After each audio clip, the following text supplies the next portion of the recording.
Yeah. It's time for us as a people to start making some changes. Let's change the way we eat. Let's change the way we live. And let's change the way we treat each other.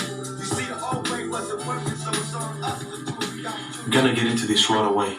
Basically, they have all these people thinking that this rap artist hates that rap artist and so forth. Well, millions of youth around the world believe that this is so, but this can't be further from the truth. The truth is that these artists are all loyal to the same cause and know about the agenda that they are involved in. They are fully conscious and aware of what's going on. The rap game has become more of a business than ever before, in the sense that they will even create a fake beef to generate further sales. On the face of all this, you will have the labels such as Black Wall Street, who claims that they have signed rap artists to the game. On the other hand, you have another artist who is signed to Shady Aftermath Records, being 50 Cent. These two artists appear to have no business affiliation whatsoever, especially now that the game is not with Dr. Dre anymore, as a lot of people put it. The thing is, they're just milking you. This guy wants to have, like, he's got beef with this other bloke, this bloke has beef with him, a lot of controversy stirs up. They're best friends. If you take a deeper look, you will realise something that may be of interest to you. Black Wall Street is signed to Geffen Records, and Geffen Records is signed to Universal Records. While if you look at Shady Aftermath, you notice that they are signed to Interscope, who in turn are signed to Universal Records. Most people are unaware of this, and quite few actually know about this.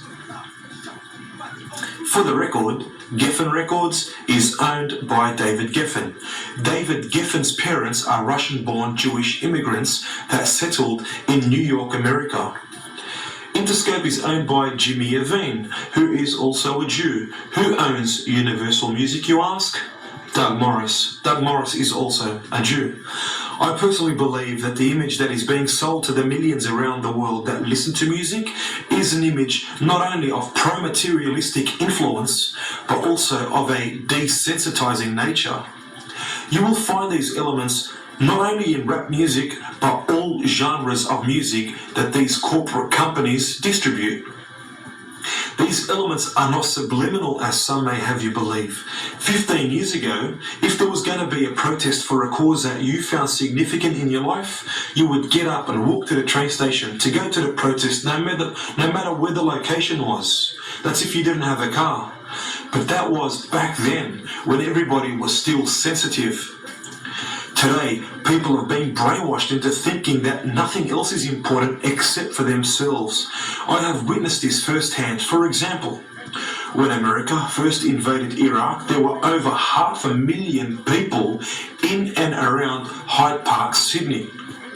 Previously, 2 years ago, when Lebanon got invaded, the amount of people that attended the protest didn't even come close. There were thousands. The figures on the news here in Sydney were 20,000.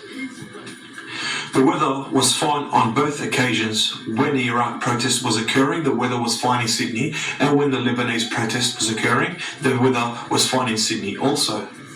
I even asked some mates about why they didn't go. Their responses were, they needed to make that cash, or I didn't have time cuz, got heaps of things to do, trying to make it out like they're caught in a hustle. They probably actually did believe that they were caught in a hustle. Is this the intention of these record labels to actually desensitize the youth so that they become mentally weaker and are no longer a potential threat to these multi-billion-dollar corporate companies? The amount of money that 50 Cent and Game, for that matter, flash on music clips to make you feel the need for more cash doesn't even come close to the amount of money that Doug Morris makes. 50 Cent talks in the millions, that's true. It could even be loaned out to him, whereas Universal may want it back at a later time. But Doug Morris makes billions. And if you didn't know, there are 1,000 millions in a billion. Why do all these rap artists talk about killing one another when they are ultimately on the same record label? It's either that or something about being high or stacking money or who knows. Now Dr. Dre and Snoop have videos that are basically pornos. Kanye West has a music clip where he has visual images which make the viewer think that he is against blood diamonds. However, if you listen to the lyrics, he isn't even talking about diamonds at all. The visual image contradicts the soundbite. It's deceiving. Lil Wayne is also a part of this sham. So is Jay-Z. What's really going on? All in all, these artists that appear to be at the top of the charts are actually selected by corporate companies that have monopolized the industry.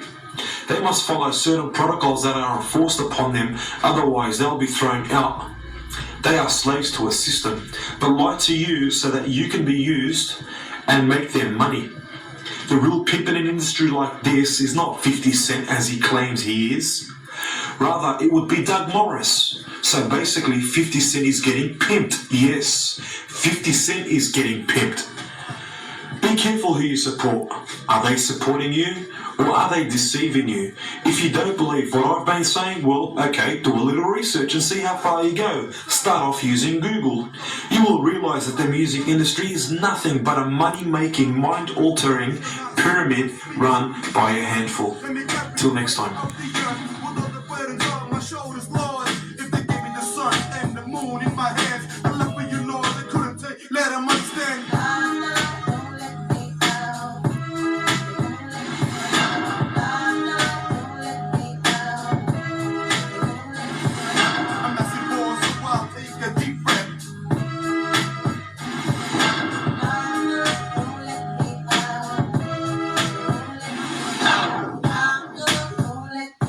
No.